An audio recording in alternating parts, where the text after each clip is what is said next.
Republican Congressman Jody Arrington's been back in the district for a few days trying to stay away from all that impeachment stuff going on up there, and good for you, by the way. Tell me about it. Tell me what it's like to work behind the scenes at the Capitol while this trial and everything else is going on. Frustrating. Yeah. Frustrating because you're just so steeped in something that I quite frankly think is just purely a political exercise. I know it's not going to do any good to solve problems that our country faces, lowering health care costs, investing in infrastructure to keep this economy going and growing, and at the time, opening up new markets for our agriculture products and trying to lift the ag economy up because they've been struggling. And we've got a good farm bill, but we need new markets and new customers for our products. That's the path to prosperity. And it was like, you know, pulling your hair out every day to try to get the attention on the things that mattered, like USMCA. Fortunately, we got it through, but the oxygen mostly was taken out of the room by this, what I think is, again, it was a circus in the House, wasn't credible, baseless allegations, in my opinion, certainly not in any impeachable offense, and the American people are not being well served by this. A. B, worst of all, you're going to have damage to the presidency going forward. You're going to have the susceptibility now, because of this new precedent, of weaponizing impeachment going forward. That's not good for the Republic. And I'm not talking about Republicans. That's not good for the American people and for our great country. I'll give the Democrats this. They've done a good job presenting their case for, as what it is. What do you think the public should know, though, about the president's side of this that they may have missed over the weekend when that kind of thing was going on? Sure. Well, the president's side is the only direct evidence in this whole conversation. The House allegations and articles of impeachment are based on presumption. The conversation President Trump had with Zelensky is in plain sight for everybody. He wanted to make sure there was no graft and corruption before we gave taxpayer dollars to him. Nobody has supported Ukraine more than this president, but he's also a fiduciary, and it's also the law.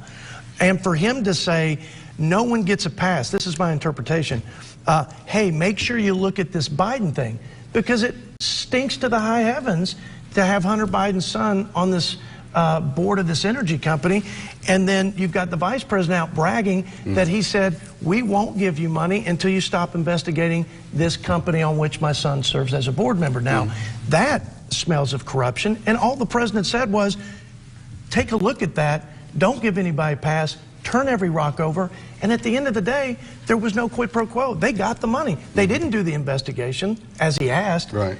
And they got the money anyway, and they got the aid anyway. And so, again, I don't think there's any credibility to this. It is to, the motive here, in my opinion, is to discredit this president before the 2020 elections, and I think it's going to backfire on the Democrats. Well, that in mind, what happens in D.C. when this is finished? I mean, because obviously we have a big election year coming. Plus, can we turn around from hyper-partisanship like this and get anything done for the next, through November? Well, you can. I've worked on bills to lower the cost of drugs for seniors. Right. I've got 2 pieces of legislation that were rolled into one broader piece. You got to keep your eyes on the balls that will actually do something. And it's not easy, but you've got to continue to cultivate the relationships with people on the other side.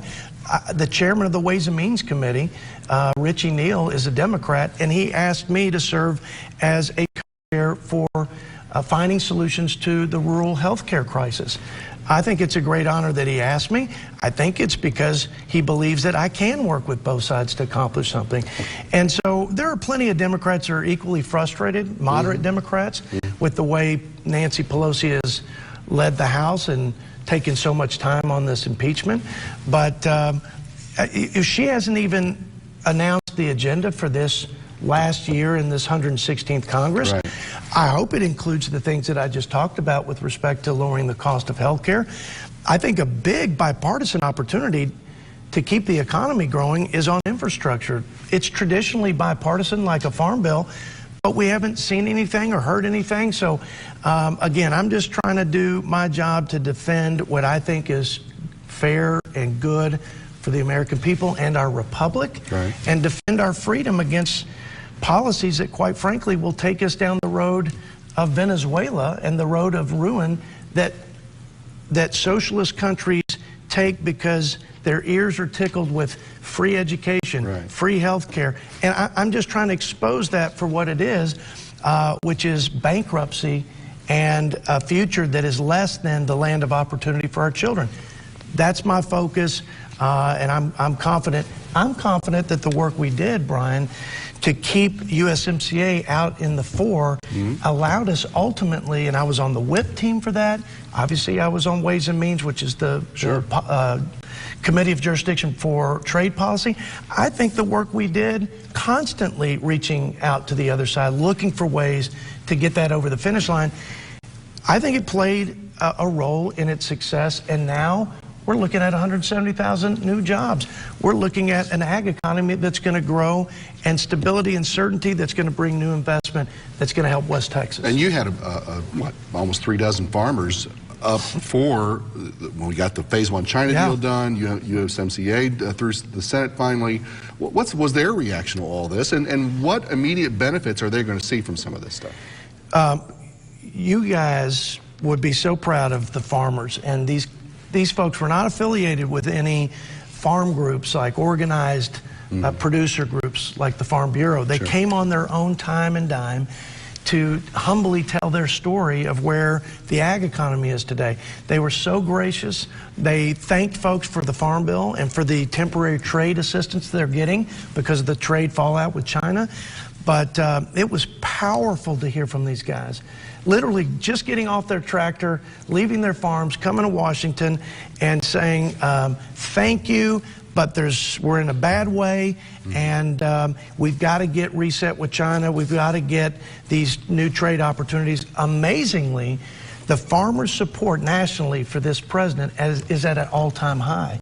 And that was no different from the producers that came to Washington in the time that I spent with them. They know that he's fighting for them. They know it's going to be painful to hit reset with China, but they also are willing to make the sacrifices for the greener pastures for the next generation of farmers.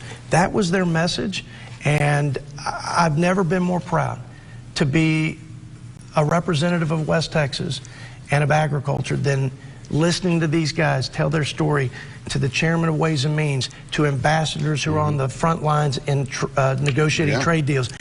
It was awesome. It's made an impact, and it's going to make my job all the easier. Hey, keep swinging, will you? Absolutely, man. I love this. I love it because I believe we're making a difference, and I love it because there's so much at stake for our country, and I love it because this is home. And the rest of the country needs to understand how important the food, fuel, and fiber capital of this country is, not just to rural America, but to every American citizen. Food security, energy independence. God bless West Texas. Congressman Jody Arrington, you'd think he was a politician or something like that. Good to see you, Professor. Good to see you.